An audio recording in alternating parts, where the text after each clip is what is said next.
पाहू. इकडे आपल्या अशा पद्धतीनं कथा चाललेली होती.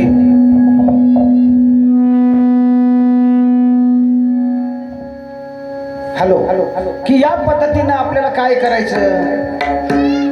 रावणानं नारदाला बोलून घेतलं आणि नारदाला सांगितलं, नारदा, कौशल्या समुद्रात बुडाली आणि दशरथही समुद्रात बुडाला. राम कशाचा, लग्न कशाचं, आणि मी निर्वैर आहे. त्यावेळेला रावणांना या ठिकाणी नारदानं सांगितलं, माणसाची देव चालवी हंता, मीच एक करता म्हणू नये. माणसाला जीवनामध्ये गरिबी, श्रीमंती, पाप, पुण्य, सुकाळ, दुष्काळ, मान, अपमान या घटना घडतात.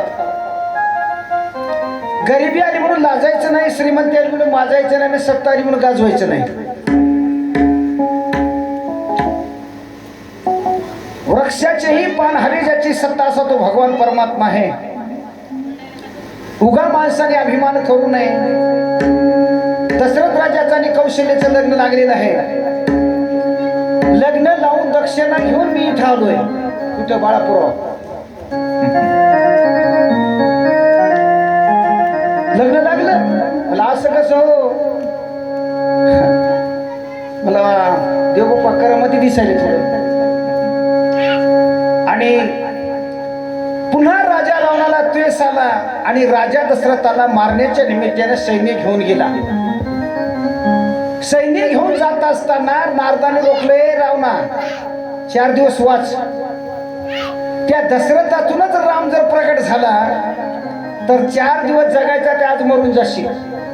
उग विनाकारण मरू नको. राम जन्माला खूप वेळ आहे. आणि राम जन्माच्या अगोदर त्या दशरथ राजाची हत्या करू नको अशी समजूत नारदाने रावणाची घातली. रावणाला थांबून घेतलं आणि थांबून घेतल्यानंतर अशा पद्धतीने या ठिकाणी दशरथ कौशल्याचा इकडे विवाह संपन्न झाला. राजवाड्यामध्ये बेंडबाजा सहित आले. सर्व गावकऱ्यांनी दशरथाचा कौशल्याचं स्वागत केलं. तिथून पुढे अशा प्रकारे दशरथ राजा झाला आणि राजकारणाला सुरुवात झाली. बरेच दिवस निघून गेले. राजकारण अतिशय आनंदाचं आणि जनतेच्या सुखाचं राजकारण चाललं. सर्वांच्या घरोघर या ठिकाणी प्रेमाचा, आनंदाचा सुकाळ होता, दुःखदुःख्याचा सुकाळ होता. कोणामध्ये मद, मच्छर, दंभ, अहंकार कोण्या पद्धतीचा नव्हता. निर्वैर अशा प्रकारे गाव सुखानं आनंदानं नांदू लागलं. मानवी जीवनामध्ये प्रत्येकाला अपेक्षा असते. बरेच दिवस झाले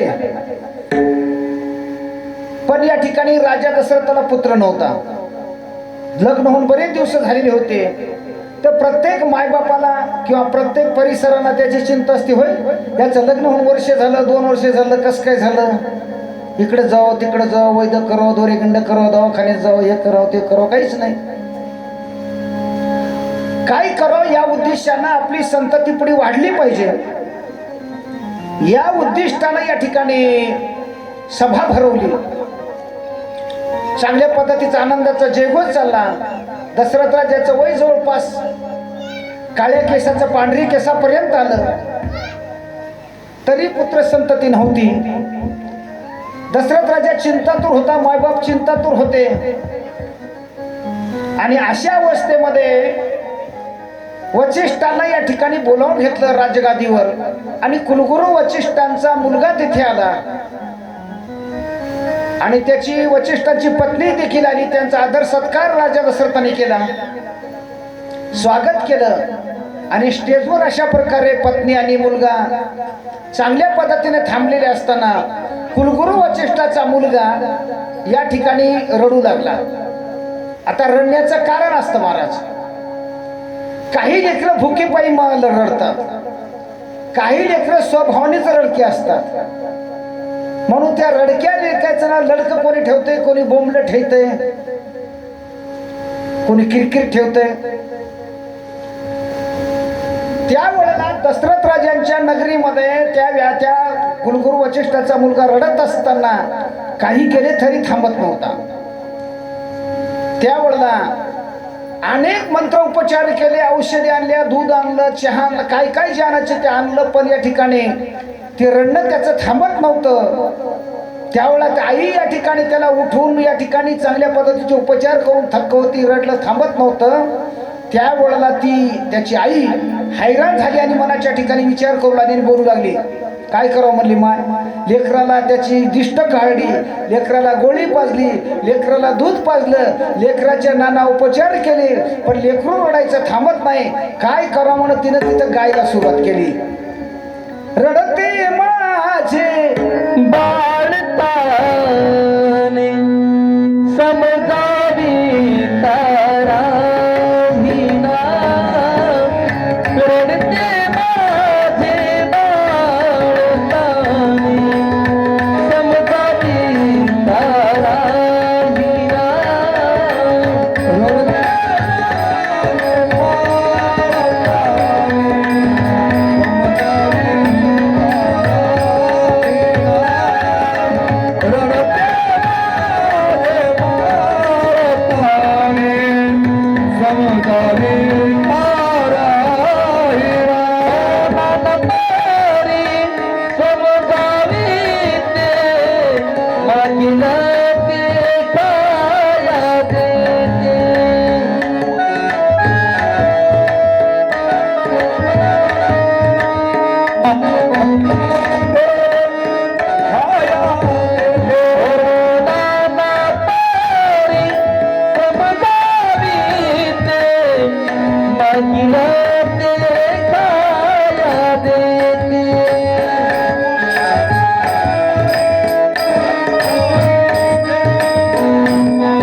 कुलगुरू वशिष्ठांचा मुलगा रडत असताना या ठिकाणी त्याला विचारलं का रडतोय.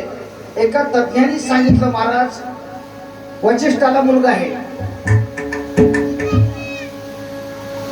दशरथ राजा राम या ठिकाणी वशिष्ठाचा शिष्य आहे. पूर्व पुढे चालत असताना त्याही मुलाला शिष्य असावा वाटतो, म्हणून त्याही दशरथ राजाला मुलगा झाला पाहिजे याबद्दल त्याचं रणं आहे. जाणून घेतलं. कुलगुरू वशिष्ठाला आज्ञा विचारली. कुलगुरू वशिष्ठानं सांगितलं बाबा अरे तुला या पद्धतीने या ठिकाणी पुत्र प्राप्ती होण्याकरता तुझे काही जे दोष आहेत मुलं व्हायचे, तुझं पुण्य खूप आहे, पाप कमी आहे. माणसाच्या जीवनामध्ये पाप पुण्याची समता असली पाहिजे, म्हणून याकरता तुला पुत्र प्राप्ती नाही. म्हणून तू काय कर, काहीतरी 4 दिवस स्वापद मार, म्हणजे जंगलामध्ये जाऊन जे काही जंगली जनावर असतील त्यांना मार. असा प्रयोग या ठिकाणी त्या राजा दशरथांना कुलगुरू वशिष्ठाने सांगितला. आणि राजा दशरथाने अशा प्रकाराने या ठिकाणी प्रयोग करण्याकरता राजा दशरथ जंगलात गेला. आणि जंगलात जाऊन राजा दशरथाने स्वापदाला मारण्याकरता एका झाडावर दबा धरून बसला. दबा धरून बसलेला तो राजा दशरथ रात्रीचा 8-9चा टाइम आहे. आपल्या मायबापाची कावड या ठिकाणी त्या एका भक्त श्रावण नावाच्या बाळाने घेतलेली आहे. एका मात्या पित्याची एका कावडीमध्ये बापाला आणि आईला दोघांना बसून काशीची यात्रा करण्याच्या निमित्ताने जाणारा तो बाळ श्रावण. माय बापाची सेवा. तुका म्हणे माय बापे केवळ देवाचे स्वरूपे, माय बापे केवळ काशी केली न माय बापे केवळ काशी, माय बापे केवळ काशी, केवळ काशी, माय बाप केवळ काशी, माय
श्रावण आपल्या माता पिताची सेवा करण्याच्या निमित्तानं आई बापाची कावड घेऊन काशीला जात असताना संध्याकाळची वेळ झाली.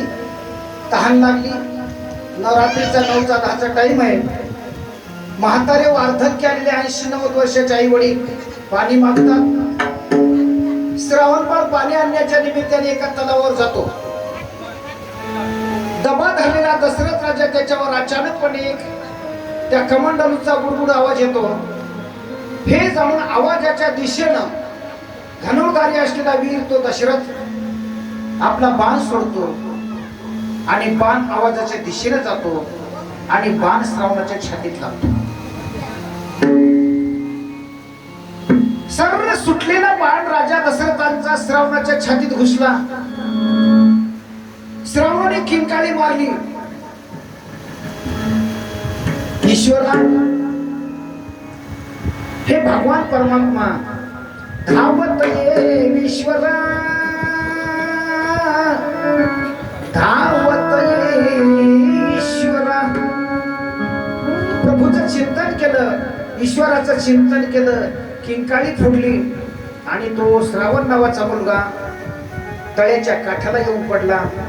छातीतून रक्त वाहत होतं. तळ्याचं पाणी लाल झालेलं होतं. राजा दशरथ दबा धरलेला त्या तळ्यावर येतो. पाहतो तर जंगली जनावर मारण्याच्या ऐवजी एका ब्राह्मण पुत्राची हत्या आपल्याकडून घडली. राजाला वाईट वाटलं. वाईट वाटलेल्या राजाला अश्रूंनी डोळे भरून आले. नाईलाज होता. प्राण कंठामध्ये उरलेला होता. दशरथ राजा मुलाकडे श्रावणाकडे गेला. बाळ कोण? आपला परिचय, आपलं नाव. त्यांनी सांगितलं, आपण कोण? अरे मी ब्राह्मणाचा मुलगा श्रावण आहे. माझ्या आंधळ्या माय बापाला चार धामाची यात्रा करण्याच्या निमित्तानं, त्यांचा उद्धार करण्याच्या निमित्तानं, त्यांची मनोकामना पूर्ण करण्याच्या निमित्तानं, काशी क्षेत्राच्या ठिकाणी भगवान शंकराचं दर्शन घेण्याच्या निमित्तानं मी जात होतो. अचानक दशरथ राजे रडला. वेळ आलेली होती, पण श्रावणाने जाता जाता सांगितलं, राजा अरे मी तुला फार चांगलं समजत होतो. आमचा आधार राजा होता, आमचा अन्नदाता राजा होता, आमच्या गरिबीच्या सुखदुःखामध्ये आमचं पालन पोषण करणारा राजा होता असं आम्ही समजित होतो. पण त्याच राजांनीच्या बाणाने माझा प्राण घेतला. आता मी जाणार. माझे आई बाप तहानेशिवाय व्याकुळ आहेत, दुःखी आहेत, कोरडफट त्यांचं नारळ झालेलं आहे.